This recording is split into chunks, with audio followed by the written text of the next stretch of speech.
OC కంటే రేవంత్ మాటలు కంపు ఎక్కువ. సో నిన్న రామ్జీని వ్యతిరేకిస్తున్నాము అన్నారు ముఖ్యమంత్రి రేవంత్ రెడ్డి. మొత్తం కాంగ్రెస్ సభలో ఉన్న కాంగ్రెస్ సభ్యులు అందరు. ఎందుకు అయ్యా అంటే రామ్జీలో ఇంతకుముందు మహాత్మా గాంధీ జాతీయ గ్రామీణ ఉపాధి హామీ పథకం, ఇందులో మహాత్మా గాంధీ అనే పేరును తీసేశారు. సో ఇది మహాత్మా గాంధీ పేరును తీసేయడం మహాత్మా గాంధీని హత్య చేయడమే, రెండవసారి హత్య చేయడమే అన్నారు. 100% ఒప్పుకోవాలి. పేరును మారిస్తే హత్య చేయడమే అయితే రూపాన్ని మారిస్తే దాన్ని ఏమనాలి? మరే తెలంగాణ తల్లి రూపాన్ని మార్చిరు. అప్పుడు తెలంగాణ తల్లిని వీళ్ళు ఏం చేసినట్టు? ప్రగతి భవన్ అంటే డెవలప్మెంట్ భవన్ని ప్రజాభవన్ చేశారు. దాన్ని ఏం చేసినట్టు? తెలంగాణ స్టేట్ టీఎస్ని టీజీ చేశారు. అప్పుడు ఏం చేసినట్టు? రైతు బంధుని రైతు భరోసా చేసినట్టు, అంటే రైతుల్ని ఏం చేసినట్టు? ధరణిని ఇంకో పేరు ఏదో మార్చారు, అది గుర్తు కూడా లేదు. అది ఎందుకంటే అది అమల్లోకి వస్తే గుర్తుకుంటుంది ఎవరికన్నా. అమల్లోకి వచ్చింది లేదు, సచ్చింది లేదు. అప్పుడు ఆ పేరు మారిస్తే దాన్ని ఏమంటారు? ఒక పేరు మారిస్తే రెండవసారి హత్య చేసినట్టయితే ఈ రాష్ట్రంలో రేవంత్ రెడ్డి వచ్చిన తర్వాత జరుగుతున్న ఒకే ఒక కార్యక్రమం ఏంటంటే పేర్ల మార్పు. అంతకుమించి ఏం జరగలేదు నాకు తెలిసి. పేర్ల మార్పు తప్ప ఒక కొత్త కార్యక్రమం జరిగిందా అంటే ఏది జరగలేదు. మరి అట్లాంటప్పుడు ఈయన ఎన్ని హత్యలు చేసినట్టు, ఎన్ని అత్యాచారాలు చేసినట్టు, ఎన్ని డెకాయిట్లకు పనులకు పాల్పడ్డట్టు, మరి దీనికి ఏమని సమాధానం చెప్తారు కాంగ్రెస్ వాళ్ళు? మీరు ఒక్క పథకం పేరు మహాత్మా గాంధీ పేరు మార్చాలని ఎవరు కోరుకోవట్లేదు. అది బీజేపీ చేసింది. 100% మహాత్మా గాంధీని చరిత్ర నుంచి తొలగించే ఒక కుట్ర జరిగింది. అందులో అందరికీ ఏకాభిప్రాయమే ఉన్నది దాదాపుగా, అన్ని విపక్షాలకు కానీ జనపక్షానికి కానీ.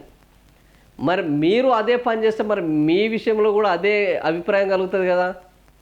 ఒకరిని విమర్శించే ముందు మనం చేసిన పనులు ఎంతవరకు సక్కమైనవి మనం అనుకోవాలిగా.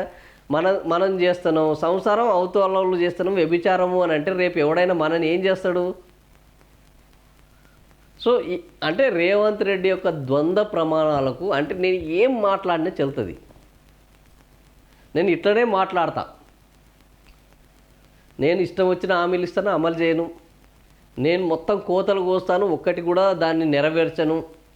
నేను ఎదుటి వాళ్ళ మీద ఇష్టం వచ్చినట్టు విషం చిమ్ముతాను.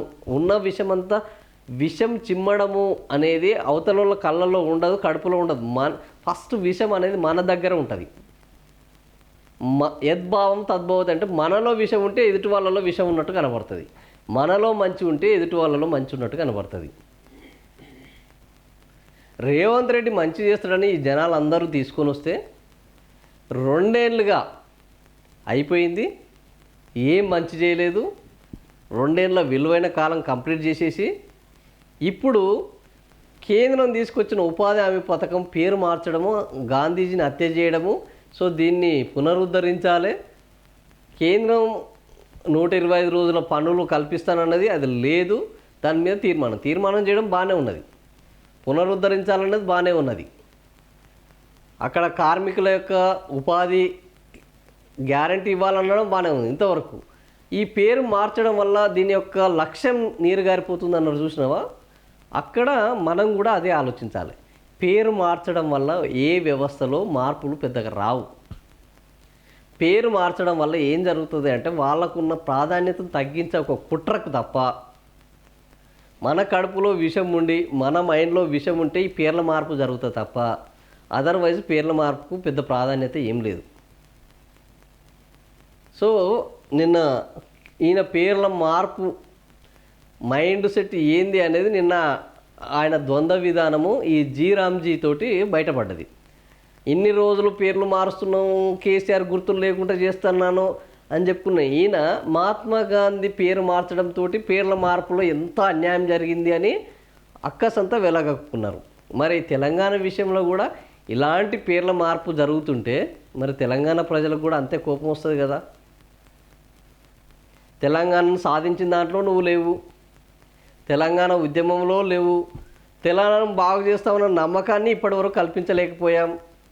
కానీ తెలంగాణలో ఉన్న గుర్తులను తెలంగాణ ఉన్న పేర్లను మార్చడానికి మాత్రం సిద్ధమైన తెలంగాణ యొక్క చరిత్రను దాన్ని రోజుకి ఇంత దిగజార్చేదానికి మనం కంకణం కట్టుకుని పనిచేస్తున్నట్టున్నది తప్ప ఇక్కడ తెలంగాణలో ఒక అడుగు ముందుకు తీసుకెళ్తున్నట్లేదు.